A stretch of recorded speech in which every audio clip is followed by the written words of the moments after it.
এইটো কেক যিদিনাখনে মানে আমি ডেলিভাৰ কৰিছিলোঁ সেইদিনাখনে মোৰ এইটো এটা বহুত ডাঙৰ ঘটনা ঘটি গৈছে। আপোনালোকে শুনিলে বহুত ভয় খাব। কি ঘটনা হৈছিল মই আপোনালোকক জনাই দিওঁ। এই কেকটো যিজন কাষ্টমাৰ অৰ্ডাৰ দিছিলে তেওঁৰ ঘৰ হয় টংলা। তো টংলাৰ বাছটো ইমান নচলে, মানে এখনে গাড়ী আহে, তো সেইখন গাড়ীত মোক দিব দিছিলে।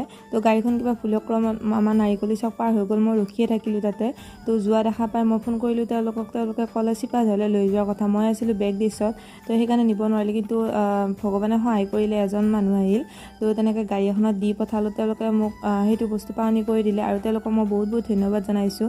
তেওঁলোকে যে কেকটো যে মোৰ পৰা লৈ গ'ল, নহ'লে চাগে এই কেকটো আৰু দিব নোৱাৰিলোঁ। পইচাটো মেইন কথা নহয়, কেকটো যিহেতু মই ইমান কষ্টৰে বনাইছোঁ, দিলে মোৰ ভাল লাগে।